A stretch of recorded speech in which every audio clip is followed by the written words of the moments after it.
اعوذ باللہ من الشیطان الرجیم، بسم اللہ الرحمن الرحیم۔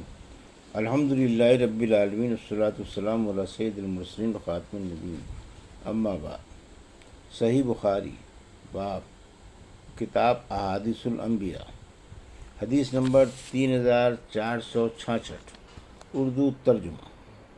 ہم سے ابو الیمان نے بیان کیا، کہا ہم کو شعیب نے خبر دی، کہا ہم سے ابو زناد نے بیان کیا، ان سے عبد الرحمن نے بیان کیا، انہوں نے ابو ہریرہ رضی اللہ عنہ سے سنا اور انہوں نے رسول اللہ صلی اللہ علیہ وسلم سے سنا۔ آپ نے فرمایا کہ ایک عورت اپنے بچوں کو دودھ پلا رہی تھی کہ ایک سوار نام نہ معلوم ادھر سے گزرا، وہ اس وقت بھی بچوں کو دودھ پلا رہی تھی۔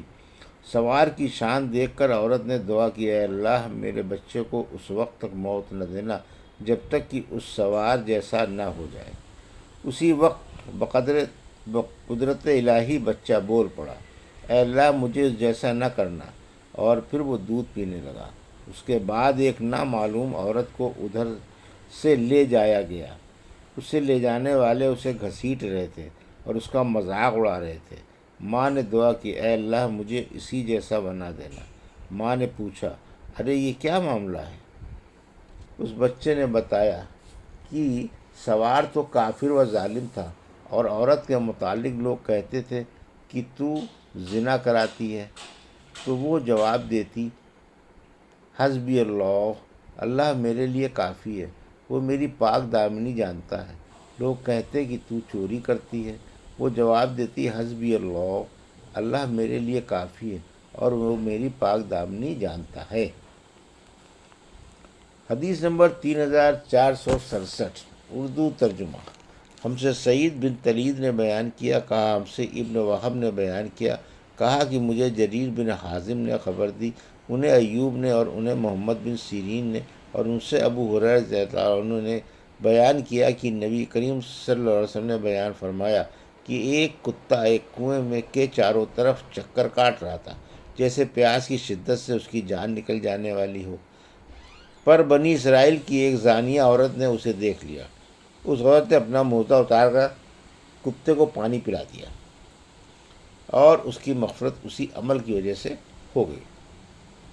حدیث نمبر 3468، اردو ترجمہ۔ ہم سے عبداللہ بن مسلمہ نے بیان کیا، کہا ہم سے امام مالک نے بیان کیا، ان سے ابن شہاب نے، ان سے حمید بن عبد الرحمن نے، اور انہوں نے معاویہ بن ابی سفیان رضی اللہ عنہ سے سنا۔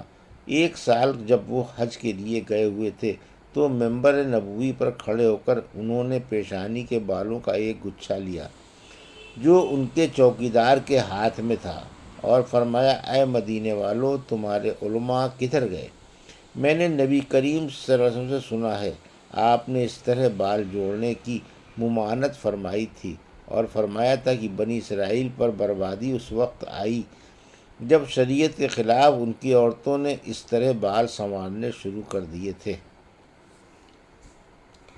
حدیث نمبر 3469، اردو ترجمہ۔ ہم سے عبدالعزیز بن عبداللہ نے بیان کیا، انہوں نے کہا ہم سے ابراہیم بن سعد نے بیان کیا، ان سے ان کے والد نے بیان کیا، ان سے ابو سلمہ نے بیان کیا، اور ان سے ابو ہریرہ رضی اللہ عنہ نے کہا، نبی کریم صلی اللہ علیہ وسلم نے فرمایا، گزشتہ امتوں میں محدث لوگ ہوا کرتے تھے، اور اگر میری امت میں کوئی ایسا ہے تو وہ عمر بن خطاب ہیں۔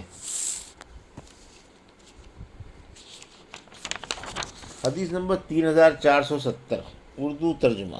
ہم سے محمد بن بشار نے بیان کیا، کہا ہم سے محمد بن ابی عدی نے بیان کیا، ان سے شعبہ نے، ان سے قتادہ نے، ان سے ابو صدیق ناجی بکر بن قیس نے، اور ان سے ابو سعید خدری رضی اللہ عنہ نے کہ نبی کریم صلی اللہ علیہ وسلم نے فرمایا، بنی اسرائیل میں ایک شخص تھا نام نامعلوم، جس نے 99 خون ناحق کیے تھے، پھر وہ نادم ہو کر مسئلہ پوچھنے نکلا۔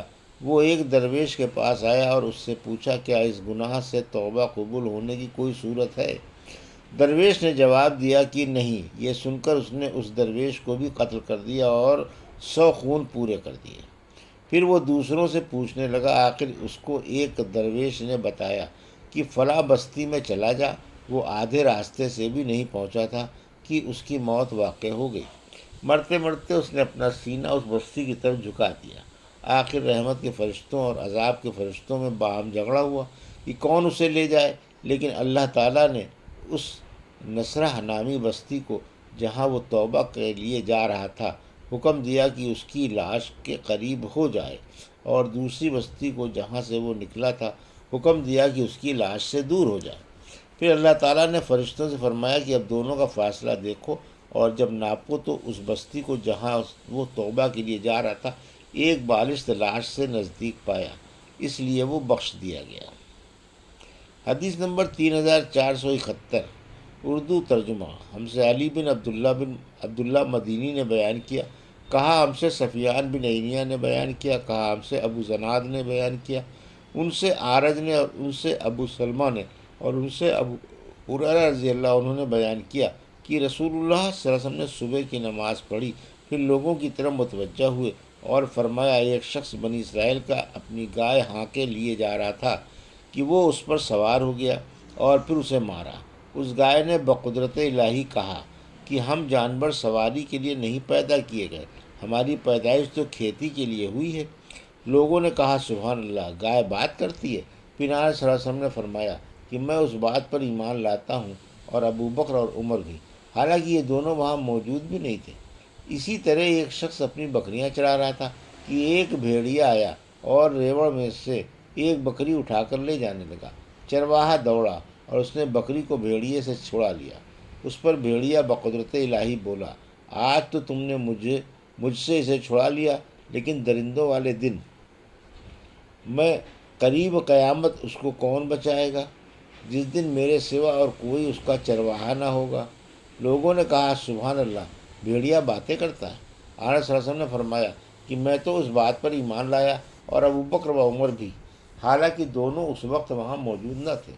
امام بخاری رحمۃ اللہ علیہ نے کہا، اور ہم سے علی بن عبداللہ مدینی نے کہا، ہم سے سفیان بن عینیہ نے بیان کیا، انہوں نے مسعر سے، انہوں نے سعد بن ابراہیم سے، انہوں نے ابو سلمہ سے روایت کیا، اور انہوں نے سیدنا ابو ہریرہ سے کی، اور انہوں نے رسول اللہ صلی اللہ علیہ وسلم سے یہی حدیث بیان کی۔